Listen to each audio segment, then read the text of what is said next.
اعوذ باللہ من الشیطان الرجیم، بسم اللہ الرحمن الرحیم۔ وما يفعلوا من خیر فلن یکفروہ واللہ علیم بالمتقین، صدق اللہ العظیم۔ رب اشرح لی صدری ویسر لی امری واحلل عقدۃ من لسانی یفقہوا قولی، رب یسر ولا تعسر وتمم بالخیر، آمین یا رب العالمین۔ آج کے لیکچر میں ہم انشاءاللہ سورہ آل عمران کی آیت نمبر 115 جو آپ سکرین پہ لکھی ہوئی دیکھ رہے ہیں، جس کی تلاوت میں نے ابھی آپ کے سامنے کی ہے، گرامیٹیکل اینالائز کرنے کی کوشش کریں گے۔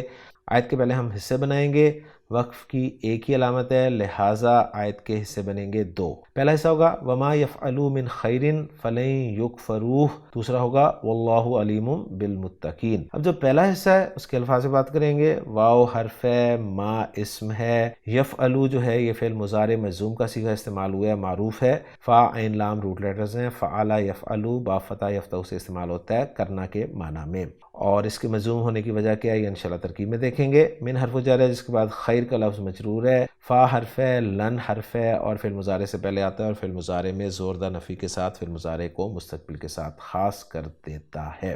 یکفرو یہ فعل مضارع منصوب استعمال ہوا ہے، لن کی وجہ سے ذہن میں رکھیے گا، اور علامت مضارع پیش والی ہے، تو دیکھیں گے کاف فا را میں فا جو ہے یعنی عین کلمہ زبر کے ساتھ ہے، لہٰذا یہ مجہول کا صیغہ ہے۔ کفر یکفرو انکار کرنے کا معنی فعل دیکھ چکے ہیں، اور ہم جانتے ہیں کہ منصوب یا مجزوم جو نون اعرابی والے صیغے ہوتے ہیں ان کے ساتھ الف لکھا جاتا ہے، لیکن وہ الف اس وقت نہیں لکھا جاتا جب آگے ضمیر آ رہی ہو، تو آگے جو ضمیر آپ دیکھ رہے ہیں اس کی وجہ سے الف نہیں لکھا ہوا دکھائی دے رہا۔ ضمیر جو ہے یہ واحد مذکر غائب کی ہے، ضمیر منصوب متصل۔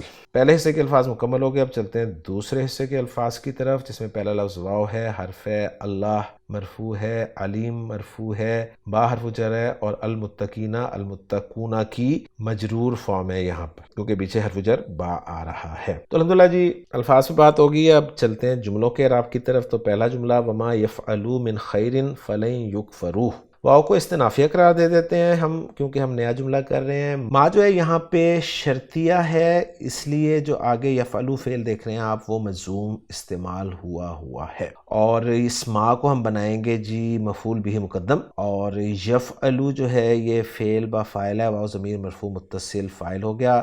من خیرن جار مجرور یہ یا تو حال ہو جائے گا یا پھر ما سے تمیز ہو جائے گا۔ فعل اپنے فاعل اور مفعول بھی سے مل کر جملہ فعلیہ کے شرط بن جائے گا، جس کا جواب الشرط جو ہے وہ ہے فلن یکفروہ۔ فا جزائیہ کہلائے گا، لن حرف ہے، یکفروہ فعل مجہول، واو ضمیر مرفوع متصل اس کا نائب فاعل، اور ہا ضمیر جو ہے یہ مفعول بھی کی ضمیر ہوگی۔ فعل مجہول اپنے نائب فاعل اور مفعول بھی سے مل کر جملہ فعلیہ ہو کے جزا یا جواب الشرط بن جائے گا، اور شرط پھر جواب الشرط سے مل کر جملہ شرطیہ بن جائے گا۔ ترجمہ کرنا چاہیں تو کچھ یوں ہوگا کہ وہ لوگ جو نیک کام کریں گے وہ ہرگز اس سے محروم نہ کیے جائیں گے۔ اور دوسرا جملہ جو ہے واللہ علیم بالمتقین سمپل ہے، واو کو ہم مان لیں گے استنافیہ، اس میں جلالہ جو ہے یہ مبتدا ہو جائے گا، علیم خبر ہو جائے گا، اور بالمتقین جار مجرور متعلق ہو جائے گا علیم صفت مشبہ کے، اور مبتدا اپنی خبر سے مل کر جملہ اسمیہ بن جائے گا، اور ترجمہ ہوگا اور اللہ متقین کو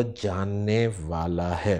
تو الحمدللہ جی ہماری ورکنگ ہو گئی ہے مکمل۔ محمود صافی صاحب کی ورکنگ کے ساتھ ذرا چیک کر لیتے ہیں۔ محمود صافی صاحب نے جملہ یفعلوا من خیرن کو لا محل لا معطوفہ علی الاستنافیہ فی السابقہ قرار دیا ہے، لن یکفروہ فی محل جزم جواب الشرط مقترنۃ بالفاء قرار دیا ہے، اور اللہ علیم والا جملہ لا محل لہا استنافیہ قرار دیا ہے۔ تو الحمدللہ جی ورکنگ میچ کر گئی ہماری محمود صافی صاحب کی ورکنگ کے ساتھ۔ ترجمہ اس آیت کا کچھ یوں ہے، وما یفعلوا من خیر فلن یکفروہ، اور وہ جو نیکی بھی کریں اس میں ان کی بے قدری ہرگز نہیں کی جائے گی، واللہ علیم بالمتقین، اور اللہ متقی لوگوں کو خوب جاننے والا ہے۔ تو الحمدللہ جی آج کے لیکچر میں سورہ آل عمران کی آیت نمبر 115 ہم نے گرامیٹیکلی انالائز کر لی۔ انشاءاللہ تعالی اگلے لیکچر میں اگلی آیت کے ساتھ ملاقات ہوگی۔ سبحانک اللہم و بحمدک، اشہد ان لا الہ الا انت، استغفرک و اتوب الیک۔